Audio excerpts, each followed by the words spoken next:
मंगल समय स्नेह बस सोच परिअरतात।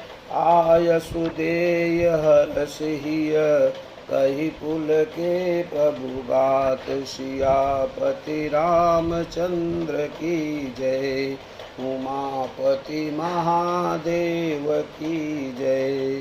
पवन पुत्र हनुमान की जय। धन्य जन्म जग गीतलतासु, पितहि प्रमोद चरित सुनि जासु। चारि पदारथ करतलता के, प्रिय पितु मातु प्राण समझा। आय सुपालि जन्म फलु पाई, एहु बो बेगहि होऊ रजाई। बिदा मातु सन आवऊ मांगी, चलिहऊ बनहि बहुरी पग लागी।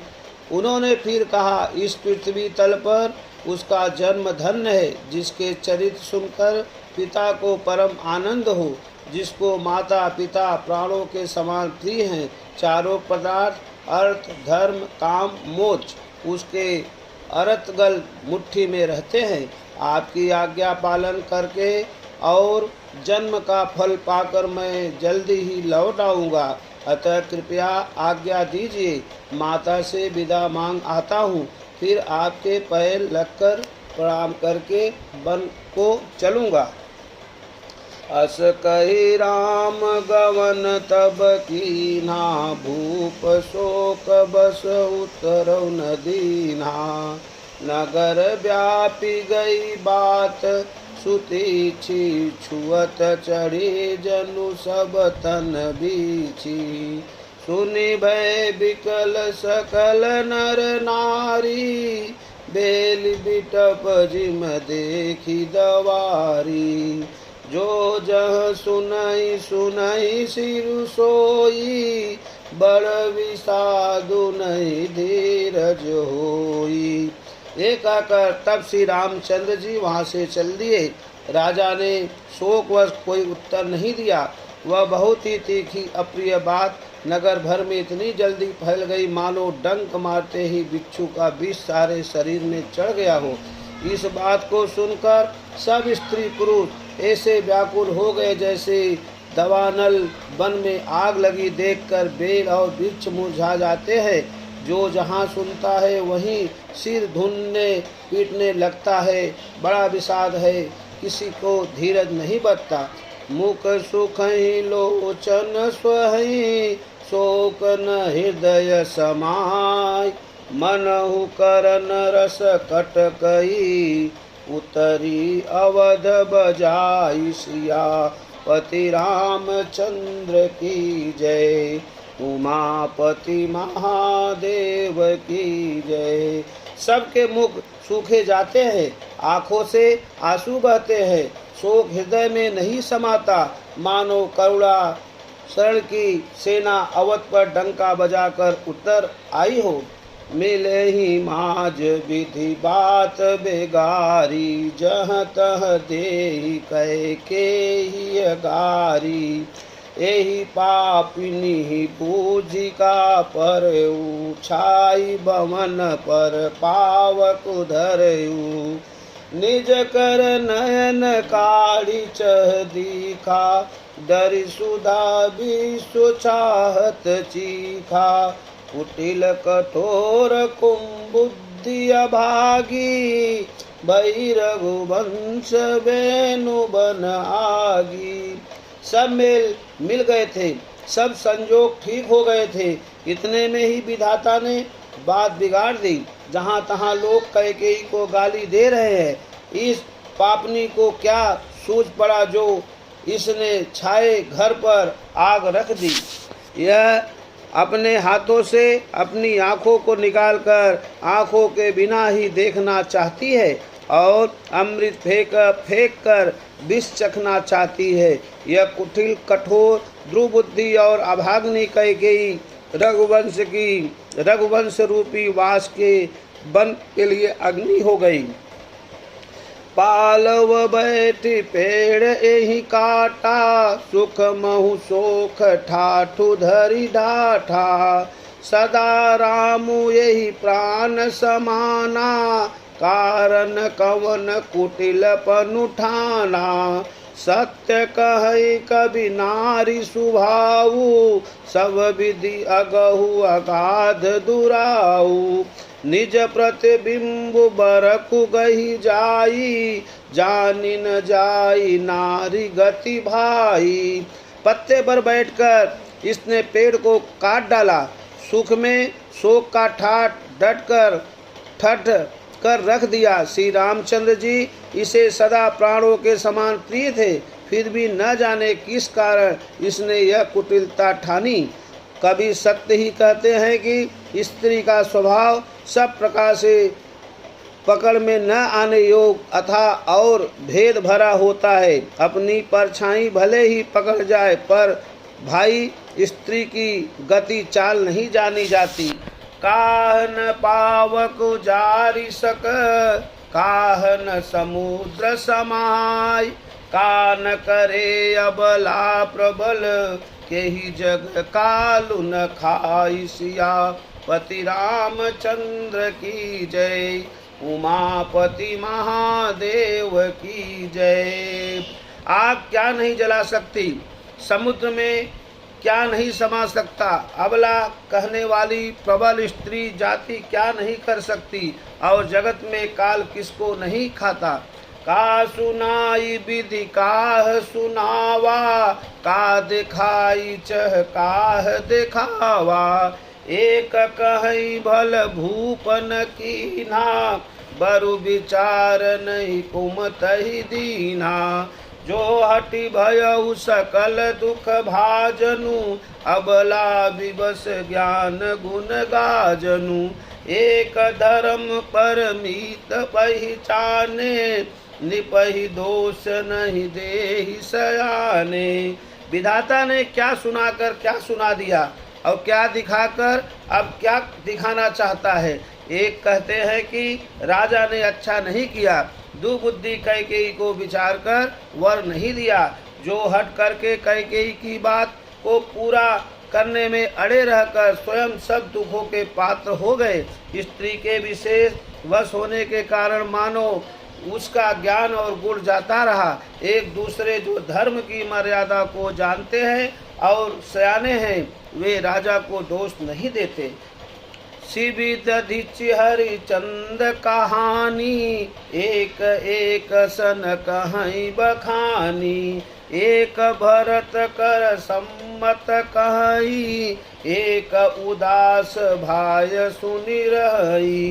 वे शिवि दधीचि और हरिश्चंद्र की कथा एक दूसरे से बखान कर कहते हैं। कोई एक इसमें भरत जी की सम्मति बताते हैं, कोई एक सुनकर उदासीन भाव से रह जाते हैं, कुछ बोलते नहीं। कान मुँह कर रद गई चीहा, एक कहीं यह बात अलीहा। सुपित जाहि यस कहत तुम्हारे, राम भरत कहु प्राण पियारे। कोई हाथों से कान मूंद कर और जीभ को दांतों तले दबाकर कहते हैं कि यह बात झूठ है, ऐसी बात कहने से तुम्हारे पुण्य नष्ट हो जाएंगे। भरत जी को तो श्री रामचंद्र जी प्राणों के समान प्यारे हैं। चंदु चवे वरु अनल कन, सुधा होय विस्तूल। सपने हु कबहु न करहि किछु, भरत राम प्रतिकूल। सियापति रामचंद्र की जय, उमापति महादेव की जय। चंद्रमा चाहे शीतल कीड़ों की जगह आग की चिंगारियां बरसाने लगे और अमृत चाहे विष के समान हो जाए, परंतु भरत जी स्वप्न में भी कभी श्री रामचंद्र जी के विरुद्ध कुछ नहीं करेंगे। एक विधात ही दूसनु देही, सुधा दिखाई दीन बिसुजेही। खर भरु नगर सोचु सब काहू, दुसह दाहु उर मिटा उछाहू। विप्रवधू कुल मान जठेरी, जे प्रिय परम कैकेयी केरी। लगी देन सिख सीलु सराही, बचन बना बान सम लागहि ताही। कोई एक विधाता को तो दोष देते हैं, जिसने अमृत दिखाकर विष दे दिया। नगर भर में खलबली मच गई, सब किसी को सोच हो गया, हृदय में दुसह जलन हो गई, आनंद उत्साह मिट गया। ब्राह्मणों की स्त्रियां कुल की माननी बड़ी बूढ़ी और जो कैकेयी की परम प्रिय थी, वे उसके शील की सराहना करके उसे सीख देने लगी, पर उसको उनके वचन बाण के समान लगते हैं। भरतु न मोहि प्रिय राम समाना, सदा कहूँ यह सब जुगु जाना। करहु राम पर सहज सनेहु, केहि अपराध आजु बन देहु। कबहु न कियहु सवतियो आरेसु, रीत प्रतीत जान सबु देसु। कौशल्यायब काह बिगारा, तुम जेहि लागे ब्रजपुर पारा। वे कहती है, तुम तो सदा कहा करती थी कि रामचंद्र जी के समान मुझको भरत भी प्यारे नहीं है। इस बातों को सारा जगत जानता है। श्री रामचंद्र जी पर तो तुम स्वाभाविक ही स्नेह करती रही, आज किस अपराध से उन्हें बंद देती हो? तुमने कभी सौतिया डा नहीं किया, सारा देश तुम्हारे प्रेम और विश्वास को जानता है। अब कौशल्या ने तुम्हारा कौन सा बिगाड़ कर दिया, जिसके कारण तुमने सारे नगर पर ब्रज गिरा दिया। सिय की पिय सगु परिहरऊँ, लखन की रही धाम। राजू की भुजब भरतपुर, नृप की जियहि बिनु राम सिया। पति रामचंद्र की जय, उमापति महादेव की जय। क्या सीता जी ने अपने पति श्री रामचंद्र जी का साथ छोड़ देंगी? क्या लक्ष्मण जी श्री रामचंद्र जी के बिना घर रह सकेंगे? क्या भरत जी श्री रामचंद्र जी के बिना अयोध्यापुरी का राज भोग सकेंगे? और क्या राजा श्री रामचंद्र जी के बिना जीवित रह सकेंगे? अर्थात न सीता जी यहाँ रहेगी, न लक्ष्मण जी रहेंगे, न भरत जी राज करेंगे और न राजा ही जीवित रहेंगे, सब उजाड़ हो जाएगा। अस विचार उर छाड़हु कोहू, शोक कलंक कोटि जनि होऊ। भरत ही अवसि देहु जुबराजू, कानन काह राम कर काजू। नाहि न राम राज के भूखे, धर्म धुरीन विषय रस रूखे। गुरु गृह बसहु राम तज गेहू, निपसन यस बरु दूसर लेहू। हृदय में ऐसा विचार कर को छोड़ दो, शोक और कलंक की कोठी मत बनो। भरत को अवश्य युवराज पद दो, पर रामचंद्र जी को वन में क्या काम है? श्री रामचंद्र जी राज्य के भूखे नहीं है, वे धर्म की धूरी को धारण करने वाले और विषय रस के रूखे हैं, अर्थात उनमें विषयासक्ति है ही नहीं। इसलिए तुम यह शंका न करो कि श्री रामचंद्र जी बन न गए तो भरत के राज में विघ्न करेंगे।